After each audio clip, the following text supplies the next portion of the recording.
محمد رسول اللہ صلی اللہ علیہ وسلم پر نازل کیا.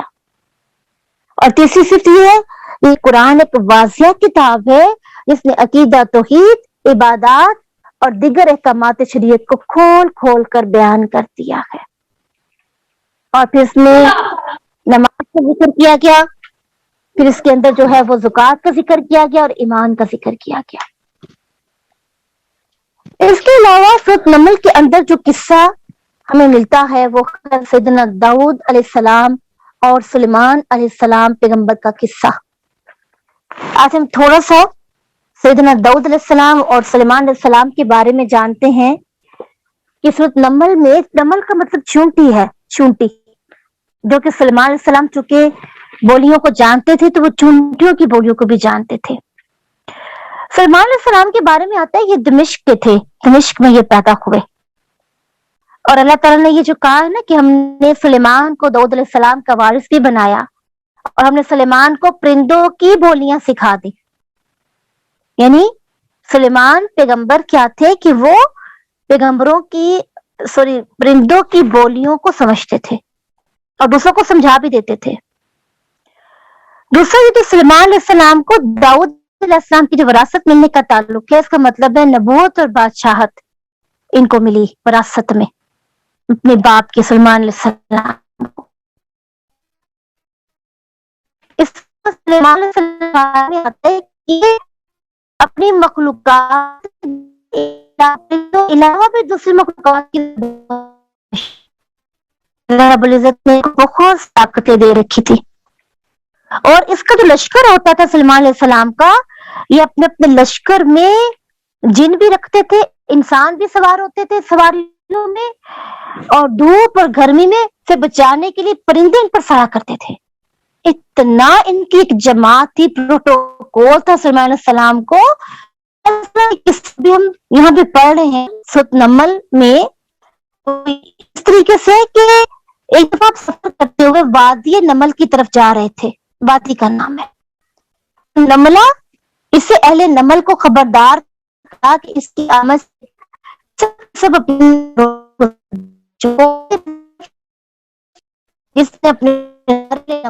چونٹیوں کی جو ایک جماعت تھی ان کو کہا کہ جب سلیمان علیہ السلام اس جگہ سے گزریں گے آپ اپنے اپنے بلوں میں گھس جانا تاکہ انہیں ہمارا پتہ چل سکے. کے ساتھیوں کو ان کا انہوں نے یہ جو چونٹی جو کہنے لگے جب سلیمان علیہ السلام سے گزرے کہ وہ ایک بڑا طاقت.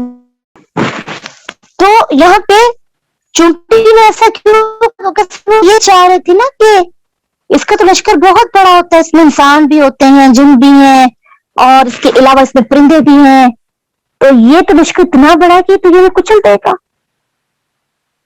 تو آپ نے یہ جو نملہ تھی جو چونٹی کا نام تھا، آپ نے سلیمان علیہ السلام نے اس کی بات کو بھی سن لیا نا، کیونکہ آپ جانتے تھے ان کی بولیوں کو.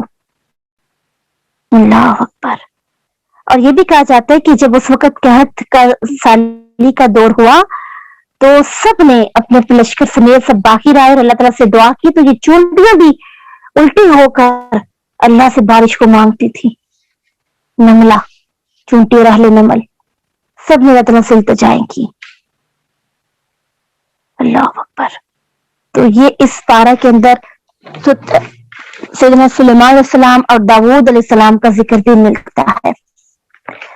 اور سلیمان علیہ السلام کے بارے میں یہ آتا ہے چونکہ ان کو اللہ تعالیٰ نے بادشاہت دی تھی، تو ان کے دور میں جیسے آج ہم کہتے ہیں نا کہ ہوائی جہاز کا تختوں کے پر بیٹھ کے وہ ہوائیں اس کو لے کے اٹھتی تھی تخت کو.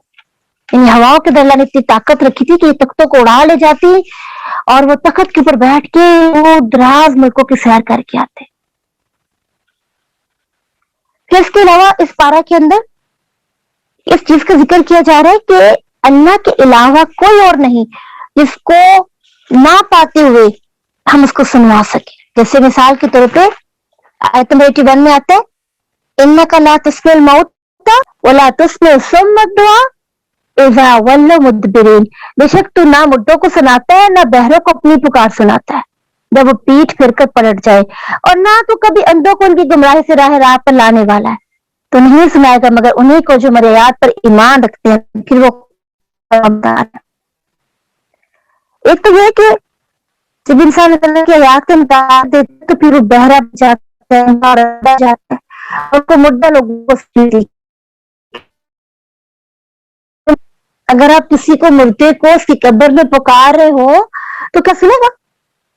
جیسے کوئی مجھے بتا رہا تھا کہ کسی کی بیٹی کی ڈیتھ ہو گئی اور چونکہ اس کا سارا وقت بیرون ملک گزرا، جب وہ پاکستان آتی ہے تو اس کی بیٹی کی ڈیتھ ہوتی ہے، تو اس کو قبر میں جب دفن کیا گیا تو جب وہ قبر کو دیکھنے گئی تو کہتی ہے کہ ماما کیا میں اپنی بیٹی سے بات کر سکتی ہوں؟ کیا میں اس کو قبر کو کھول کے دیکھ سکتی ہوں؟ تو ماں کہتی ہے نہیں بیٹا، جو ایک دفعہ اس قبر میں ڈال دیا جاتا ہے، اس قبر مٹی ڈال دی جاتی ہے، وہ نہ تو سن سکتے، نہ ہی وہ آپ سے باتیں کر سکتے اور نہ ہی آپ اس کی باتیں سن سکتے، نہ وہ آپ کی سن رہا ہے، تو مردہ ہے، بے جان ہے. اب آپ کا اس کا ملاپ صرف ایک ہی موقع پہ ہوگا، یا جنت کے قریب یا جہنم کے